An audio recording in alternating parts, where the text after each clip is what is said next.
अब हमारे साथ वापस जेएम फाइनेंशियल सर्विसेज के आशीष चतुर्मोहता जुड़े हैं। और आशीष, गुड मॉर्निंग। अच्छा वीरू, आज सुबह एक चीज़ रह गई आज आशीष से डिस्कस करनी, और वो थी आशीष से एक पार्टी मांगनी। अरे हाँ, आपने पर क्या करें अभी मैं मेरा अभी हाल फिलहाल में एक प्रोग्राम बनाता हूँ तो लेते हैं, है ना। हाँ, आशीष पिछली जो हमारे पार्टी याद व्यूअर्स है। हैं उनको बता दें, आशीष का प्रमोशन हो गया, आप मैनेजिंग डायरेक्टर बन गए हैं। आशीष, सबसे पहले तो बहुत बहुत मुबारक आपको, और काफ़ी अच्छा आपका, वैसे मैं बताऊं, मैंने आपको पर्सनली फॉलो किया है पिछले कितने सालों से। जो आपकी ग्रोथ रही है उसको देखकर मैं फ्रैंकली काफ़ी खुश हूँ, और आई एम श्योर कि इस रोल में आप और अच्छा करेंगे। तो सबसे पहले आपको उस प्रमोशन की बहुत बहुत बधाई। बहुत बहुत धन्यवाद अनुज, बहुत बहुत धन्यवाद वीरेंद्र, और सभी दर्शकों का जो प्यार मिला। मुझे ऑलमोस्ट 2006 से मैं सीएनबीसी आवाज़ पे शोज़ कर रहा हूँ, और मैंने ना सिर्फ शोज़ किए, बट मैं समझता हूँ कि हमने जो मार्केट गुरुकुल इवेंट किया, या हर तरह के जो एक इम्पॉर्टेंट जिससे हम एक अवेयरनेस क्रिएट की उसके, और जो इस मुहिम में मैं जो सीएनबीसी के साथ जुड़ा उसके, और उसका जो आपने मुझे हमेशा उसके लिए आगे रखा, उसके लिए भी बहुत बहुत धन्यवाद। तो मैं समझता हूँ कि अब कोशिश करेंगे कि आगे भी जितना वैल्यू एडिशन हम कर सके उसका एक निरंतर प्रयास हमारी तरफ से बना रहेगा। बिल्कुल। और मैं कह सकता हूँ कि वीरू और मैं दोनों की तरफ से कह सकता हूँ कि फीलिंग इज़ म्यूचुअल, है ना वीरू? हाँ बिल्कुल। बिल्कुल। 2 दशक हो गए हमें साथ में, और साथ साथ आगे ऐसे बड़े हैं, खुशी होती है। बस पार्टी मुंबई में पिछली बार भी जब प्रमोशन हुआ था आशीष का, जब जेएम ज्वाइन की थी आशीष ने, पार्टी हुई थी, इस हाँ, बार भी होगी। तो इस बार पार्टी दिल्ली में रखते हैं। ठीक।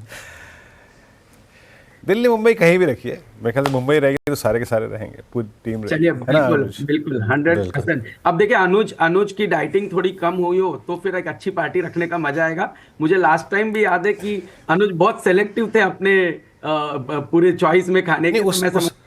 उस वक्त डाइटिंग फुल फ्लैच पे थी, बिल्कुल हाँ, फुल अभी फ्लैच पे। अभी अभी उस टॉपिक पे बात नहीं करते हैं। अभी थोड़ा सा आगे बढ़ते हैं। आपको बहुत बहुत मुबारक। अच्छा, अब मार्केट देखिए, बाय द वे 24,900 क्रॉस कर रहे हैं हम। आशीष, कल क्या ये वन ऑफ था? मार्केट में क्या ट्रेंड वापस लौट रहा है आज?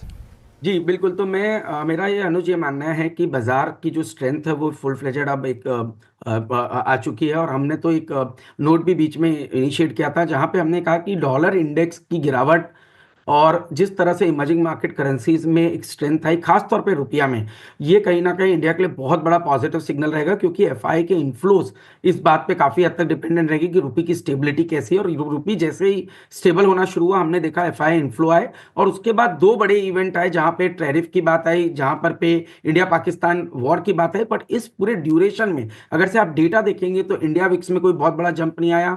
निफ्टी ने कंसिस्टेंटली अपने 200 डे मूविंग एवरेज को रेस्पेक्ट किया, और कहीं ना कहीं मैं समझता हूं जिस तरह से अब बाजार ने 24,000 जो कि मोटा मोटी 200 डे मूविंग एवरेज उसके ऊपर कंटिन्यूसली ट्रेड कर रहा है, मैं सरप्राइज नहीं होऊंगा कि निफ्टी अपने ऑल टाइम हाई को, जो कि करीब करीब 26,000 के आसपास है, उसको इवेंचुअली क्रॉस करेगा। और कहीं ना कहीं मैं ये मानता हूं कि 27,500 तक के आपको बाजार की एक पोजिशनल अपसाइड देखने को नजर आएगी। और इसके पीछे कुछ कारण ये भी है अनुज की, देखिए आप लार्ज कैप में अगर से बैंकिंग सेक्टर को आप देखें या फाइनेंशियल सेक्टर को देखें, तो ये जो पूरा स्पेस है ये बहुत प्रॉमिसिंग लग रहा है। इसका वेट इंडेक्स में करीब 35% है। वैल्यूएशन कंफर्ट बहुत अच्छी है। प्राइवेट बैंक्स तो almost 2 time price to book पे ट्रेड कर रहे हैं। पीएसयू बैंक्स में पिछले 6 महीने से जो अंडर परफॉर्मेंस था, वहां पर पे आप बहुत स्ट्रॉन्ग कैचअप मुझे लगता है वो आते हुए देखने को नजर आएगा। पब्लिक सेक्टर अंडरटेकिंग्स जिन्होंने और सितंबर अक्टूबर से करीब बीट लेना शुरू किया, वहां पर पे अब मुझे लगता है कि बहुत बढ़िया बेस बिल्डिंग शुरू हो गई है। और मैं सरप्राइज नहीं होऊंगा वापस से पब्लिक सेक्टर अंडरटेकिंग्स, चाहे वो डिफेंस साइड पे हमें देखने को नजर आई, पावर के सेगमेंट पे देखने को समझ में आई, यूटिलिटीज के सेगमेंट में देखने को नजर आ रही है, ये सभी एक अच्छी स्ट्रेंथ को इंडिकेट कर रहे हैं। और बाजार के इस पॉजिटिव मूव को कहीं ना कहीं इनके ये जो डोमेस्टिक थीम्स है ये बहुत अच्छी तरह से सपोर्ट करती हुई नजर आ रही है। ओके, चलिए, तो ये होगी पहली थीम। डिफेंस पे आपका बहुत झुकाव रहा था, वो डिफेंस पे आपका झुकाव बहुत काम करके भी किया। कोई डिफेंस में छोटी कंपनी या फिर आपकी पिछली 1-2 महीने की रिसर्च में, एंड मोस्ट स्पेशली जो मॉडर्न वॉरफेयर पे काफ़ी हद तक डेडिकेटेड हैं, छोटे इक्विपमेंट्स, ड्रोन, और आई थिंक इन पे फोकस करते कोई कंपनी लोकेट की है क्या आपने? जी, तो देखिए ऐसे तो वीरेंद्र मुझे लगता है कि सबसे बड़े बेनिफिशियरी जनरली इसमें पीएसयूज़ रहेंगे, क्योंकि उसका कारण ये है कि इनकी एक तरीके की मोनोपोली है। चाहे आप एचएएल को देखिए, मैं अभी भी सरप्राइज़ नहीं हुआ कि एचएएल यहाँ से भी, हमने तो पहले भी इसकी चर्चा की थी, पर अभी भी मेरा ये मानना है कि एचएएल का जो ऑल टाइम हाई था वो करीब-करीब 5600 के आसपास है, और एचएएल की जिस तरह की ऑर्डर बुक की पोजीशनिंग बनी है, उसकी वजह से रेवेन्यू विजिबिलिटी 4 से 5 साल करीब-करीब 15 से 20% की टॉप लाइन ग्रोथ होती हुई कंटिन्यूअसली नजर आएगी, और जिसके चलते मैं समझता हूँ ये स्टॉक अपने नए ऑल टाइम हाई को छुएगा।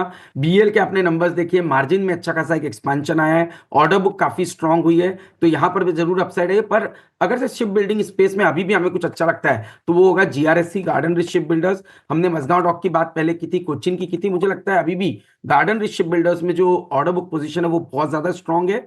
इसके अलावा अगर से मैं प्राइवेट सेक्टर में देखूं तो मुझे लगता है कि पीटीसी इंडस्ट्रीज, यानी कि पीटीसी इंडस्ट्रीज करके स्टॉक है जो टाइटेनियम अलॉयज के अंदर में काफी काम कर रहा है, तो इसके अंदर में भी मुझे लगता है कि ऑप्शनैलिटी काफी स्ट्रांग बनी हुई है।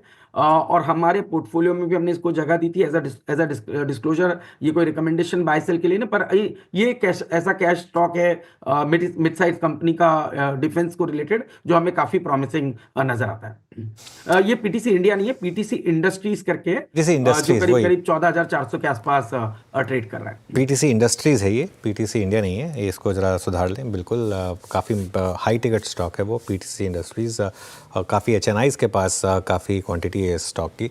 आशीष, बहुत बहुत धन्यवाद हमारे साथ जुड़ने के लिए और इस शो में, और एक बार फिर से आपको मुबारक। एक बार वो